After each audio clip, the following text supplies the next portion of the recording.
Hello Year 11 and welcome to this induction video for studying A-level chemistry at Holmer Green Senior School.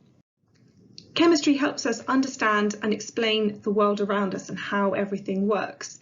And A-level in chemistry is absolutely essential if you are thinking of following a medicinal career, to be a doctor, nurse, midwife, etc.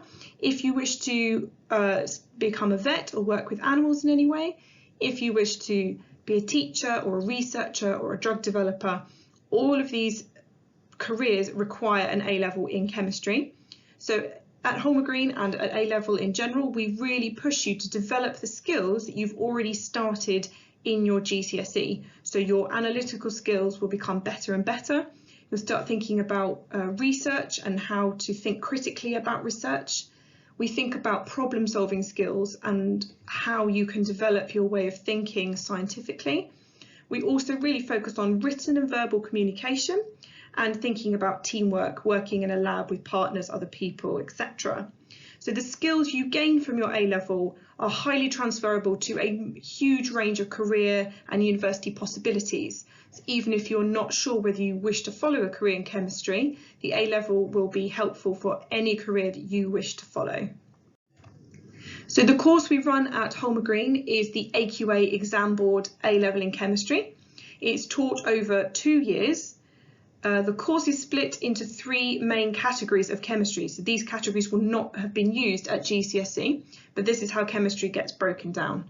So we have organic, inorganic and physical chemistry.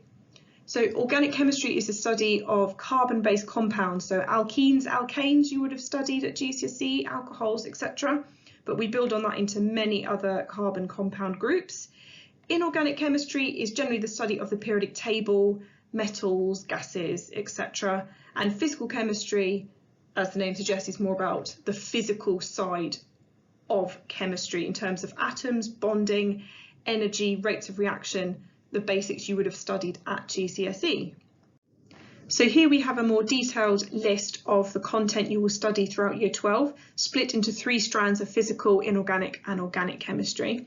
Physical chemistry includes bonding, atom structure, quantitative chemistry that you would have studied before, so calculations around moles and concentrations. Energetics and kinetics involves things like rates of reaction and energy level diagrams, endo and exothermic, all of the stuff we would have done at GCSE, along with reversible reactions and redox reactions. Inorganic chemistry is the study more of the periodic table and metals. So as you can see, periodicity, which is simply patterns across the rows, the periods of the periodic table, whereas previously you've only looked at groups. And then further study of the group 2 and group 7 elements. And organic chemistry involves the study of any groups of chemicals that are based around carbon and carbon compounds. So you have alkanes and alkenes that you would have looked at before, but we also have halogen alkanes, more detailed study of alcohols as well, and finally the analysis of organics.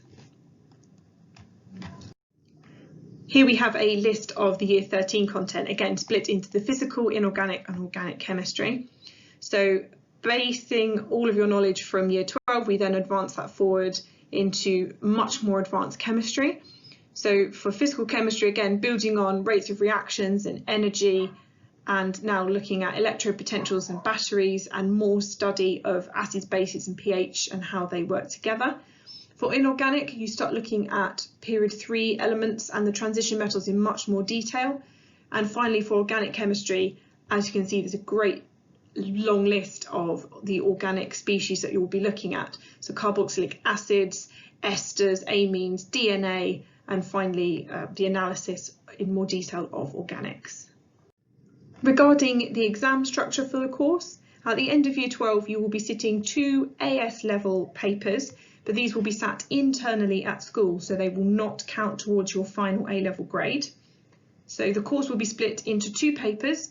The first paper, paper 1, covers half of the physical chemistry you've studied plus the inorganic and a few practical skills and questions. And then paper 2 consists of the other half of physical chemistry and the organics that you've studied.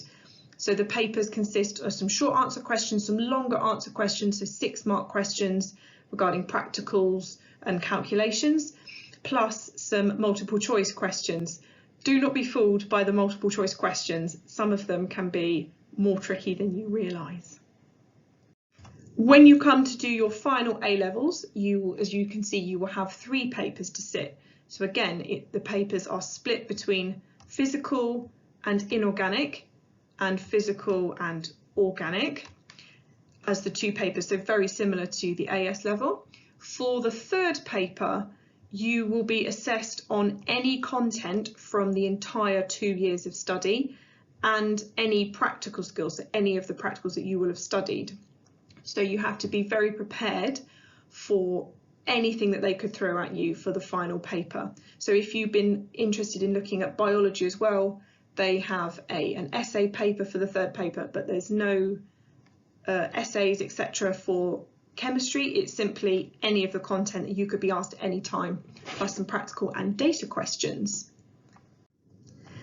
Much like the GCSE, there is no coursework required for A-level chemistry. What you have to show is your practical work, your lab work throughout your time during your A-level. So you will keep a thorough record of all the practical work that you do in a lab book that will be provided to you by the school. So you will research a practical, plan a practical, record all your results, then analyse, conclude, or complete some exam questions. So different tasks, activities for different practicals depending on what is best for that practical. So you are expected to show a range of competencies, skills, during your A-level. There is a big list on a slide in a minute. You are not required to show every single skill for every single practical. Some of them are not applicable for certain practicals. So when it's coming up to a required practical, we will tell you which competencies, skills we are looking at, and then you know what you need to focus on. So by the time you complete your A-level, in year 13, you should have a lab book filled with practicals, and then we as the school sign off to say that you have passed the course. So you have to do all of these practicals to get your endorsement for your A-level. So this is a list of the competencies that we will be judging you throughout your A-level during your practical work. So there are lots of subcategories, as you can see, but the 5 main competencies or skills we are looking for are: 1, following written instructions. It sounds very simple, but some of these practicals are much more complex than you've done before. So you have to show that you can be independently following a method without needing prompting or correcting throughout your practical. Number 2 is using equipment and instruments. So you'll be using a wide range of equipment that you will not have used before at GCSE.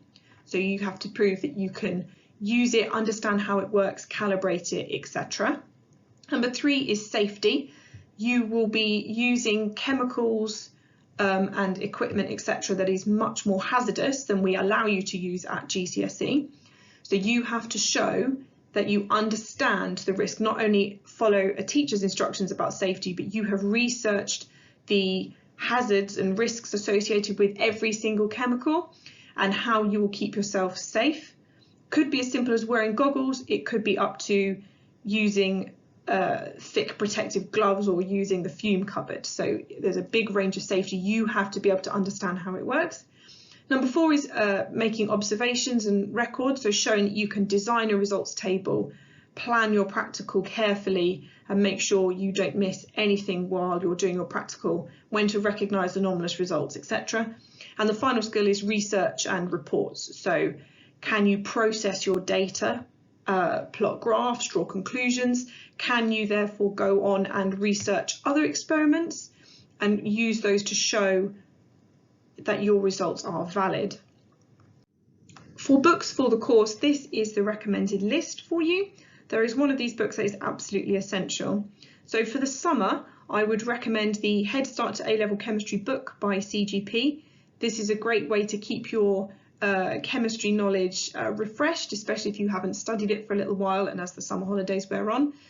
It helps, especially if you have not completed the triple science GCSE, so you don't have a chemistry GCSE, you only did the combined trilogy.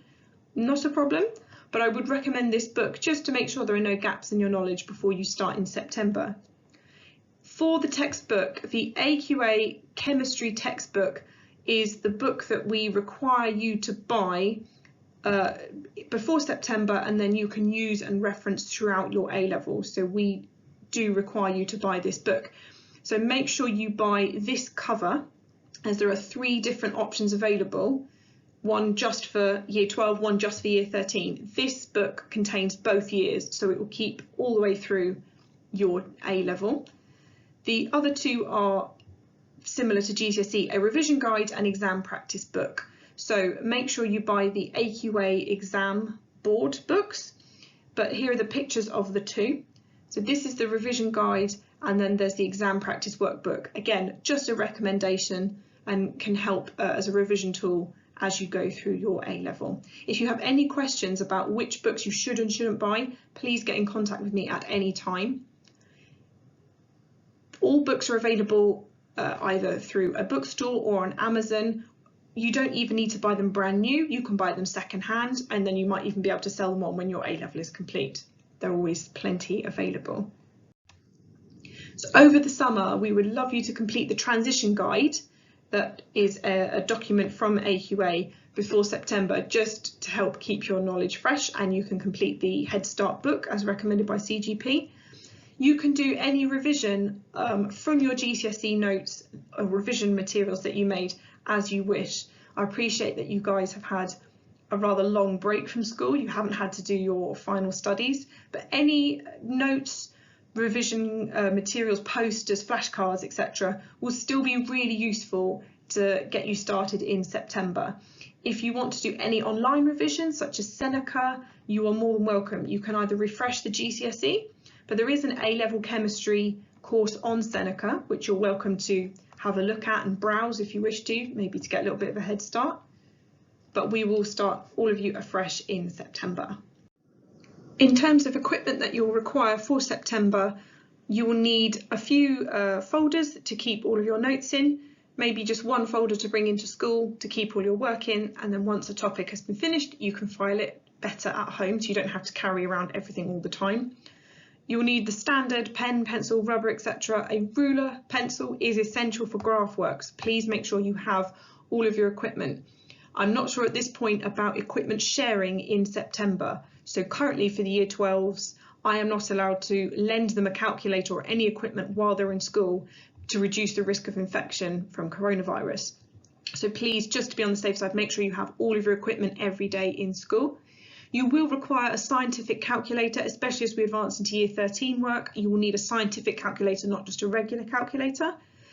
Any revision materials that you wish, such as flashcards, papers, pens, etc. that you want to make any of your own revision on, you're very welcome to buy that if you wish. And lab coat and goggles. So we will provide you with a lab coat and goggles for every practical that you require. If you wish to bring your own, you are very, very welcome. Goggles will be essential for every single practical. The lab coat is more important now that you guys are wearing your own smart clothes, so simply to protect your clothes from any dyeing or damaging chemicals. Finally, please feel free to get in contact with me via email at any point throughout the summer with any questions you might have about the course, careers, anything you want to ask. Just email me please at rouse@holmer.org.uk. Thank you very much for watching my induction video, and I hope you all have a great summer holiday.